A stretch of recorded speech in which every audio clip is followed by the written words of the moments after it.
Hello, YouTube. Long time no see. I haven't posted in this account in super long, but me and my classmates did a fun little PowerPoint night, and my topic was basically showing a guide to winning the Ticketmaster war because I know that we've all been personally victimized by not being able to get tickets because they've been so high demand.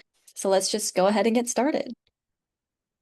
Credentials. Why should you trust me? So I've had a fair share of accessing and purchasing tickets across a wide range of artists, including Blackpink, Ariana Grande, Sabrina Carpenter, Lana Del Rey, Harry Styles, Conan Gray, Olivia Rodrigo, Taylor Swift, Wallows, and recently the Eternal Sunshine tour. So the first bullet that we need to cross off is to know our enemy, Ticketmaster.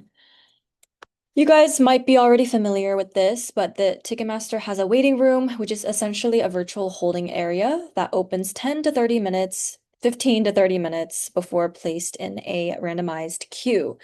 And a queue is basically standing in a virtual line that's randomized. My first tip is to use one device and browser per account because if you are logged in on the same account in multiple browsers like Chrome, Safari, or even just multiple devices like your phone and your computer under the same account, Ticketmaster is gonna catch on that you might be a bot, so you might get an error message. So refrain from using the same account on multiple devices and browsers. Second tip is to don't refresh when you're placed in your number queue. You might already get assigned your number, and if you're going to refresh it, it's going to put you all the way in the back of the line again. So the golden rule of thumb that I follow is once I'm already in the waiting room, unless there's like an actual problem that comes up, I am not going to hit that refresh button at all. And at the end of the day, the queue is totally randomized, so it's really based on luck, which sucks. So it helps getting your friends involved and asking them to also use their accounts to wait in the queue and see what queue number that they get. Think of it like lottery tickets. The more people and accounts that you have to stay in line, it will give you a higher chance of getting a better queue. The second aspect of Ticketmaster is dynamic pricing, also known as official platinum or in-demand tickets. And this is basically an algorithm that Ticketmaster has set up where the ticket prices will fluctuate and really increase based on the supply and demand of that particular event.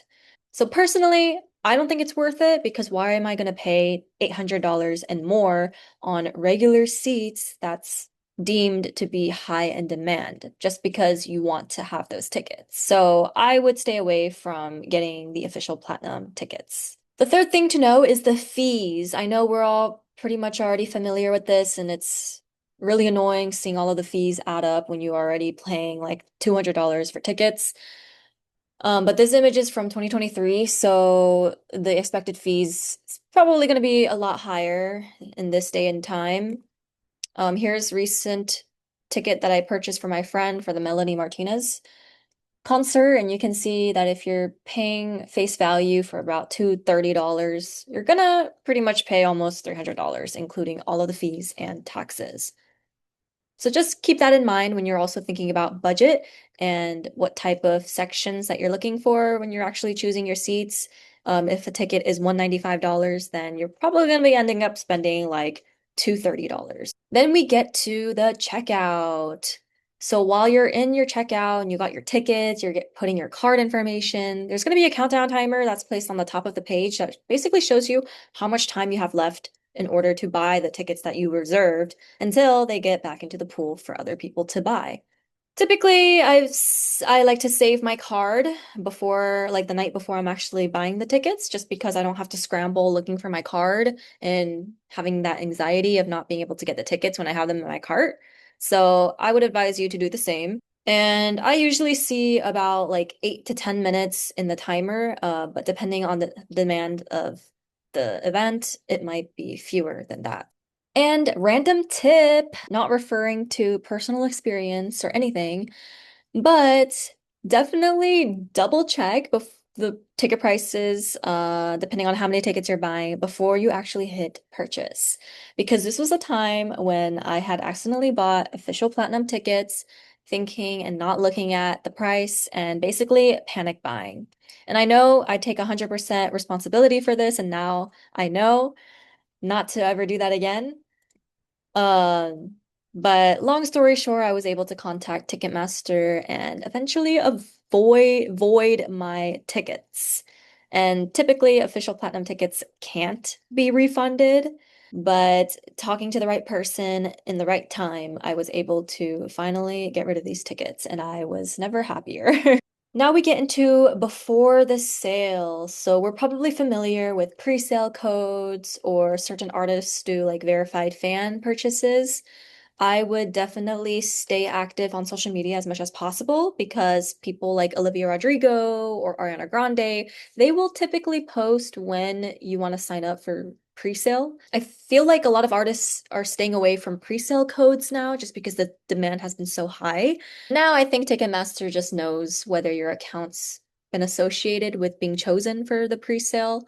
Follow your favorite artists and keep in mind for all of those dates. I am a pretty organized person and use my calendar app on my iPhone all the time. So I will always put on there that the pre-sale is opening on this day until a certain day. So I make sure I don't forget to sign up for the pre-sale. Here's a few examples of the tours that I've gone with the verified fan and pre-sale codes. Budget. This kind of ties into familiarizing yourself with the stage setup before you're actually going in and purchasing your tickets.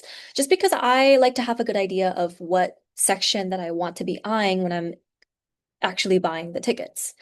So when you get a chance to buy tickets, you're not studying the stage at that point. You already know it and you already have your target. So I would set a budget. For example, I will tell my friends I'm willing to spend up to $300 with fees just because you don't have to waste time later when you're buying the tickets.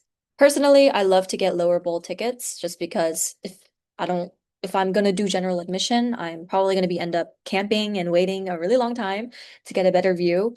But with lower bowl, you still have the reserved seatings, but you don't have to camp and wait a really long time or stand all night during the concert. And typically, I've seen lower bowls are not really less than $200. So if you do want to get lower bowl, expect to pretty much spend $200 or more. And that might depend on whether it's an arena or stadium. And stadiums cost a little bit more. Then we get into we're going to the concert with two or three friends. I like to agree on a budget with all of the friends that I'm going with, just because I don't want to waste time later when I'm buying tickets, or if I end up buying tickets, they might be like, that might be a little bit more expensive than what I want to spend. So definitely agree on a budget. Also agree on concert dates, especially if an artist is going to perform in different cities or the same city in multiple days. Or what I've done in the past is if the artist is performing in Florida 3 times, I will look for the Monday date, my friend will look for the Tuesday date, and my other friend might look for the Wednesday date. So just kind of maximizing the odds of being able to get the ticket. Also agree on which sections that you are looking for. Uh, at the end of the day, if an event is super high in demand, I'm going to be grateful if I'm in the room at all. It doesn't matter if I get nosebleeds or if I'm right up by the stage. But in the case that it does matter, and I also like to have a good view when I'm at the concert as well, then it's always good to talk about which sections you're looking at. And also how many tickets you want to buy. Are we looking at four or are we looking at two? But at the end of the day, depending on how in demand that concert is, sometimes we just have to fend for ourselves and be okay with not getting the amount of tickets that we originally planned. So there's been times where me and my friend were texting about, oh, we need to go to this concert together, but then none of us was able to get tickets. But then later on, I was able to get a ticket just for myself. But yeah, like sorry, I wasn't able to get a ticket for my friend. But at the end of the day, there should be no hard feelings because it is getting super hard to buy tickets nowadays.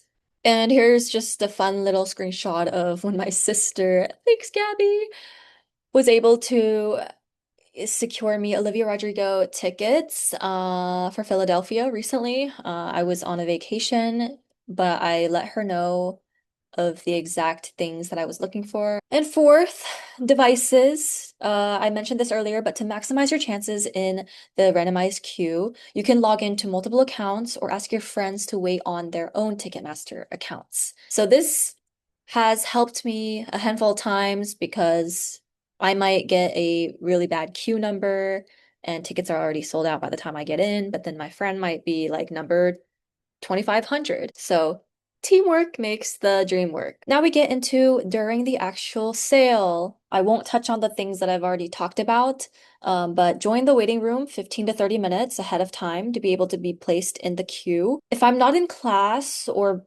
busy, I like to FaceTime my friends who I plan to go to the concert with, especially if we're both trying to get tickets. Just because it increases, we can communicate better live on FaceTime and avoid double purchases. Other things that I haven't mentioned was to be flexible on the quantity, the number of tickets that you guys want. Let's say you want to go to a concert with three other friends, so you need to get four tickets.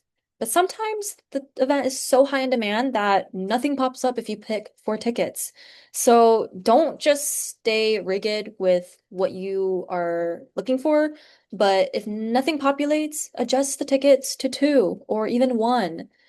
Because yes, you will have to wait back in the queue, but at least you're able to get one or two tickets versus having absolutely zero. And typically, larger numbers of tickets are harder to get because you want to look for them like in the same row. So when people are going in pairs, they're gonna buy in between seats. So looking for two tickets compared to four or five tickets is gonna be a lot easier. Checkout. So I know we are familiar with getting the tickets, almost getting them into our cart, and then bam, we get these tickets are no longer available, or it looks like somebody already picked these tickets. But don't lose hope when you get this message. Keep trying over and over again because the tickets might reappear because somebody might have put it in their cart, but then their payment fails, or they ran out of time, they couldn't get to their card on time. It's going to release it back to the stage and you can purchase it. More tickets might release slowly, and I would just check it periodically. And finally, don't overthink the seat selection if prices are worth it because you want to avoid losing your seats. So even if they are like really, really nosebleeds, but the event is really high in demand, just get the tickets because later on there might be absolutely no tickets left. And if all else comes to fail, it's not over yet. I know we hate scalpers and we hate resellers, but that is still an option. And with a little bit of perseverance and luck, you will get your tickets manifested.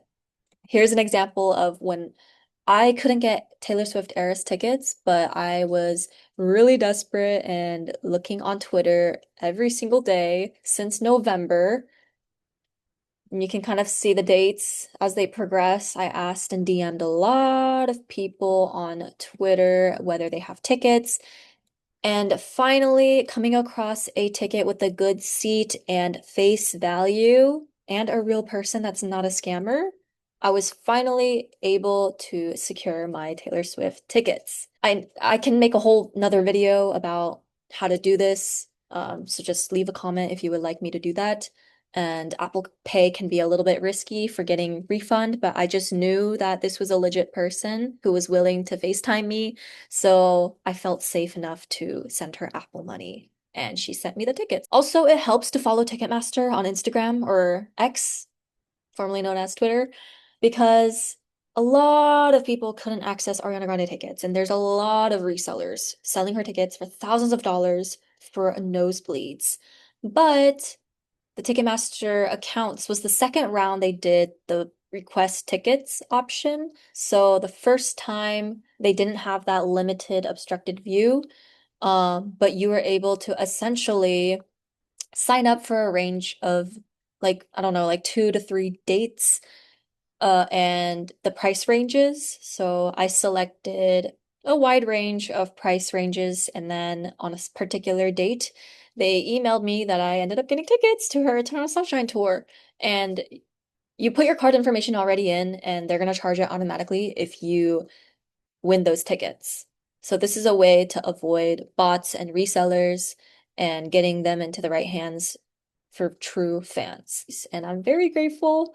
And I think that is the end of my presentation. You got this, soldier. We're not going to let Ticketmaster win this war. And happy concert going.